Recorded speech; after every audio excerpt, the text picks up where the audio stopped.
আমাৰ কাষত দেখা ব্যক্তি দুগৰাকী হ'ল তিনিচুকীয়াৰ সুসন্তান পুলক গোসাঁই আৰু পুলক চেতিয়া। সুন্দৰ সুঠাম চেহেৰাৰ দুগৰাকী ব্যক্তি। আচলতে অসমীয়া সমাজ জীৱনৰ প্ৰতি এই দুই পুলকৰ অৱদানৰ বাবে অসমীয়া মানুহৰ মন পুলকিত হ'ব লাগিছিল। এই দুই পুলক আছিল এসময়ৰ আচুৰ শীৰ্ষ নেতা আৰু ভাৰতীয় জনতা দলত যোগদান কৰাৰ পিছতে সলনি হ'ল এখেতসকলৰ চাল চলন স্বভাৱ চৰিত্ৰ। যেনেকে সলনি হৈছিল সৰ্বানন্দ সোণোৱালৰ, যেনেকে সলনি হৈছে কেশৱ মহন্ত, ফণী ফুকন চৌধুৰী, অতুল বৰাহঁতৰ, যেনেকে তেওঁলোক একোজন এতিয়া প্ৰবঞ্চক প্ৰতাৰণা হিচাপে পৰিগণিত হ'ল, ঠিক তেনে পথেৰে বাট বুলিছে দুই পুলকেও। কিয় এনে হয়? এনেকুৱা অৱনমিত, এনেকুৱা স্খলন, এই পৰিৱৰ্তন কিয় হয়?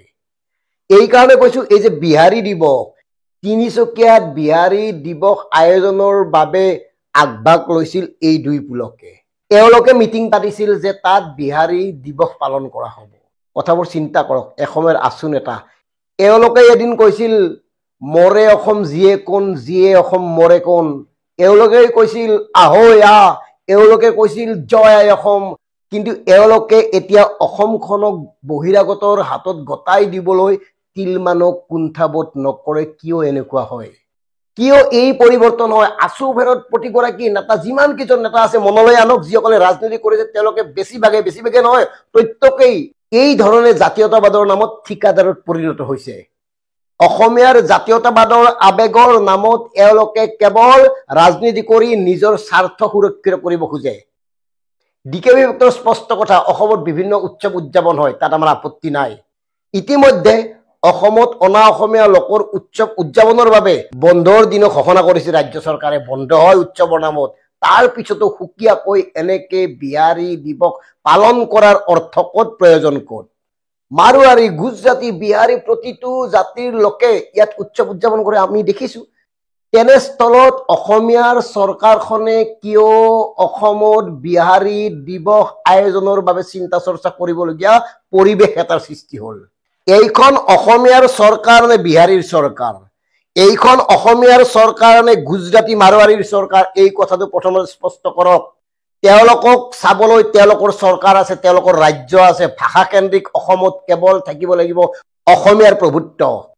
আৰু আপোনালোক অসমীয়া নহয় নেকি? এই যে বিজেপি দল, ঠিক আছে আপোনালোকে বিজেপি দল কৰে, আমিও ভাৰতীয়, আমিতো ভাৰতীয় নহয় বুলি কোৱা নাই, আমি গৰ্বিত ভাৰতীয়, স্বাভিমানী অসমীয়া। কিন্তু আমাৰ কাৰণে অসম প্ৰথম। অসম থাকিলে ভাৰত থাকিব। নিজৰ ঘৰখনক বাদ দি বেলেগৰ ঘৰ সুৰক্ষিত কৰিব যোৱাৰ কোনো প্ৰয়োজন নাই, কোনো অৰ্থ নাই। কেৱল ৰাজনীতিত এই সকলোবোৰ কৰা হয়, ৰাজনৈতিক স্বাৰ্থত। দুখ লাগিছে পুলক গোসাঁই, পুলক চেতিয়াহঁতৰ দৰে লোকৰ কৰ্মকাণ্ডত। কি যুক্তিত তিনিচুকীয়াত বিহাৰী দিৱস পালন কৰাৰ কাৰণে চিন্তা চৰ্চা কৰিছিল আপোনালোকে? কিয় আগভাগ লৈছিল? কিয় মিটিং কৰিছিল? তিনিচুকীয়াত মানে বিহাৰী সম্প্ৰদায়ৰ লোক বেছি আছে, সেইকাৰণে সেইসকলৰ ভোট আপোনালোকক লাগে, সেইকাৰণে কৰিছিল নে কি? মন কৰকচোন প্ৰিয় দৰ্শক, জাতিৰ নামত, জাতীয়তাবাদৰ নামত এই নেতাসকলে কেনেকে বহিৰাগতৰ ওচৰত আঁঠু কাঢ়ি দিছে। আচু কৰা লোকসকলৰ এই স্খলন, জয় অসম বুলি চিঞৰা লোকসকলৰ এই স্খলন, চিৰচেনেহী মোৰ ভাষা জননী বুলি কৈ এওঁলোকে শেষত আহি কি কৰিলে? শেষত ৰাজনীতি কৰিলে, আৰু ৰাজনীতি কৰি সকলোবোৰ পাহৰি গ'ল। জাতিৰ কথা পাহৰি গ'ল, জাতীয় জীৱনৰ কথা পাহৰি গ'ল, অসমৰ খিলঞ্জীয়া লোকখিনিক পাহৰি গ'ল। কেৱল এওঁলোকে কেৱল ৰাজনীতিৰ স্বাৰ্থত কামবোৰ কৰিব লাগে, ভোট গোটাব লাগে। ভোট যেনেকে নহওক তেনেকে কেৱল ভোট গোটাব লাগে। ভোট পালেহে এওঁলোকে জিকিব, গাদী সুৰক্ষিত হ'ব, এয়াই ধান্দা। তাতকে বেলেগ কি ধান্দা আছে আপোনালোকৰ স্পষ্ট কৰক।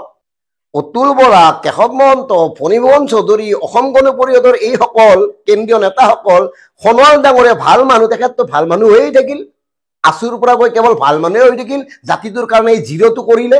গতিকে এই ভাল মানুহসকলক আমি ঘৃণা কৰো, যিসকলে জাতিৰ নামত ঠিকাদাৰী কৰে, যিসকলে জাতিক বন্ধকীত থয়, যিসকলে জাতিৰ নামত দৰদাম কৰে, যিসকলে জাতিক সন্মুখত ৰাখি নিজৰ ব্যক্তিগত সুবিধাৰ কাৰণে ৰাজনীতি কৰে, তেনে লোকক আমি ঘৃণা কৰো। ধন্যবাদ।